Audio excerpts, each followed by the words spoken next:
What does adventure mean to you? If it means sailing the high seas in search of your destiny, then you're in for quite the treat. But first, I must answer a few of my favorite comments.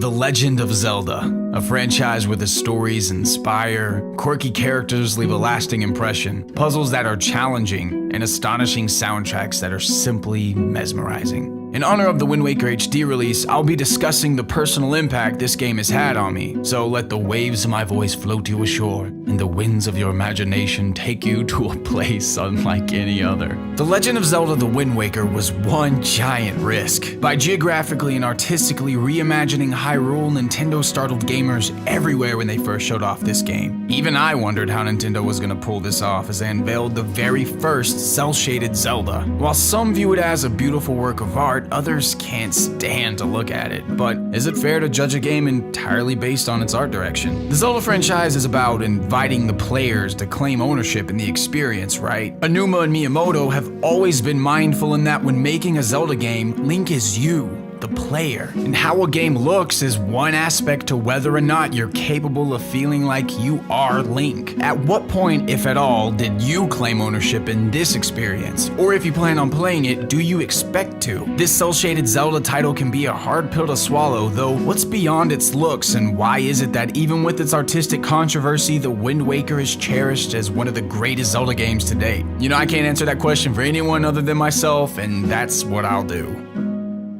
From the opening sequence, Wind Waker sets the stage with the ancient story of how the hero of time restored light to Hyrule during its darkest hour. It goes on to say, "The boy's tale was passed down through generations until it became legend," providing us an idea of how much time has passed since the events of the Hero of Time. Then at some point much later, the same evil lord who was sealed away at the climax of Ocarina broke free of the sacred realm and started wreaking havoc. And while the people of the land waited for the boy in green to arrive, he did not.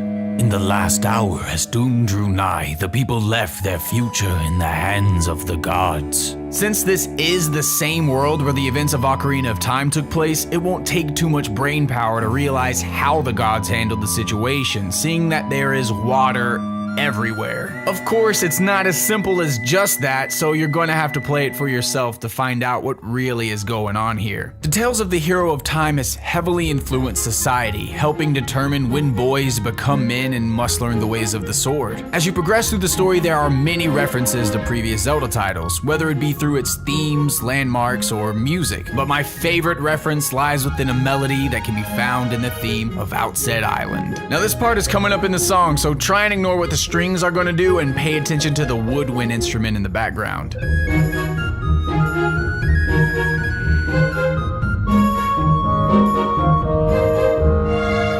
What you just heard was a tiny rendition of the Kokiri Forest theme.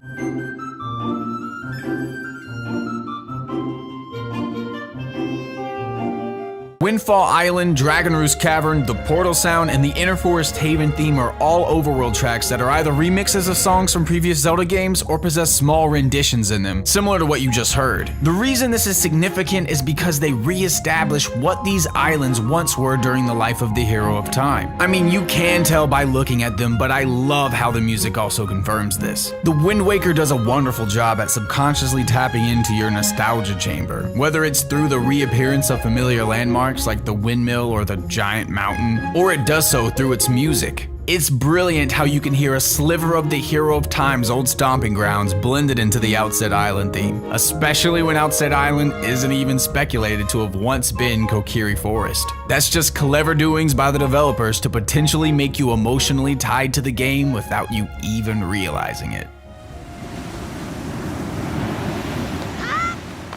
There's something about water that embodies tranquility, making the ocean, in my opinion, the perfect candidate for the setting of an adventure, which is quite the decision on Nintendo's behalf, seeing that every Zelda title before this game is taking place solely on land. Get it? Solely on land. So what does this mean for you, the player? For some, sailing is repetitive, tedious, and a boring way to travel, especially towards the end of the game as it can potentially lose its luster. But for others, myself included, it means freedom.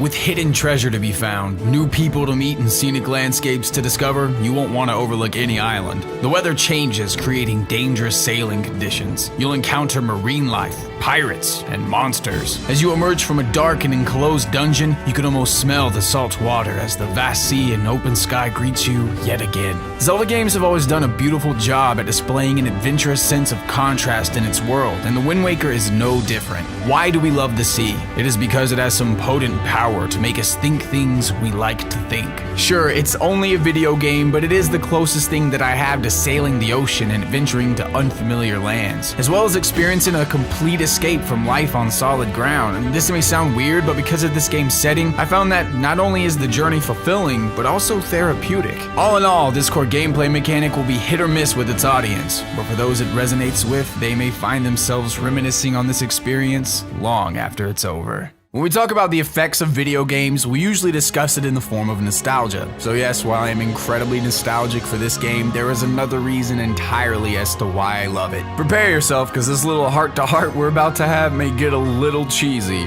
Adventure is more than just the theme of this game. It's a necessity to our sanity. And to answer the question from earlier, I did claim ownership in its experience. I mean, how could I not? I realized that this game resonated with me the things I desire most. A battle to fight, a beauty to behold, and one amazing adventure to live.